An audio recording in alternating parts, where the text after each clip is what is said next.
کہ 45 کے اندر جو کوٹری کی گئی ہے، جو کٹپتلیوں کو ہمارے اوپر مسلط کیا گیا ہے، وہ بھی کمیشن کے ذریعے اس کی ڈٹرمنیشن ہونی چاہیے تاکہ جو حقیقی نمائندے ہیں وہ حق کے حکمرانی حاصل کریں۔ بہت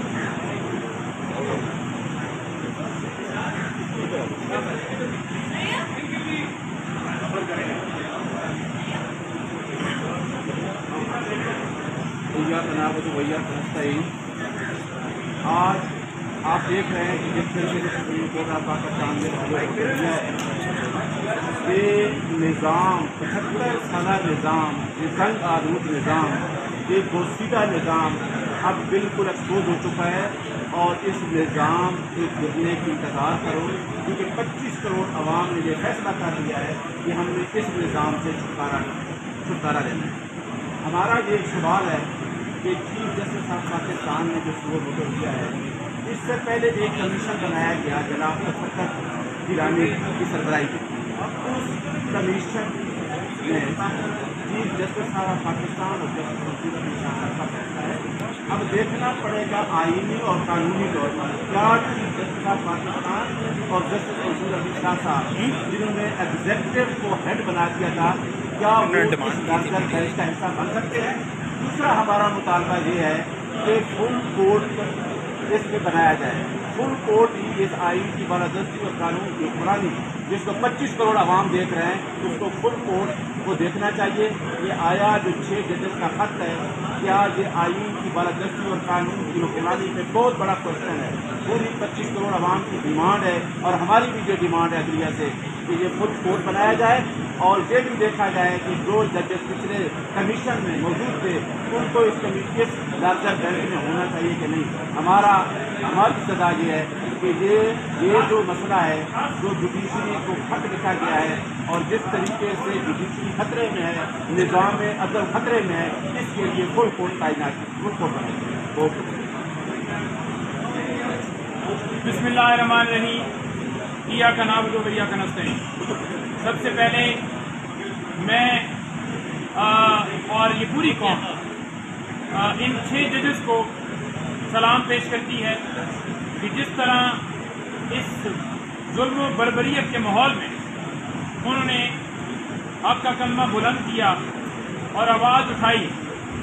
کسی جسٹس کے لیے، کسی بھی آفیسر کے لیے، کوئی بھی کسی عہدے پہ بیٹھا ہو، بڑا مشکل ہوتا ہے کہ اس کا سٹینڈ لینا، لیکن جس طرح انہوں نے سٹینڈ لیا ہے اور اس سے پہلے چیف جسٹس اسلام آباد ہائی کورٹ کو آگاہ کیا، جس پر انہوں نے اپنے بھائیوں کو انصاف نہیں دیا اور توہین عدالت کی کارروائی نہیں کی۔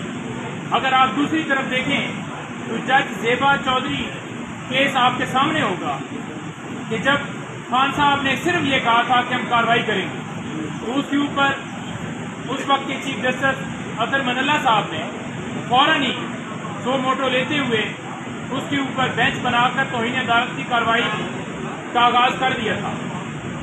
تو اس وقت جب لوئر جوڈیشری کا معاملہ آیا تو ایک ان کی جو نیچے ایک جج ہیں ان کے حوالے سے بات ہوئی تو انہوں نے فوراً ہی اس کے اوپر ایکشن لے لیا۔ تو کیوں چیف جسٹس صاحب نے اس کے اوپر ایکشن نہیں لیا؟ اور اس کے بعد انہی 6 ججز نے سپریم کورٹ کے چیف جسٹس آف پاکستان کو یہی گزارش کی، لیکن اس کے اوپر بھی کوئی ایکشن نہیں لیا گیا۔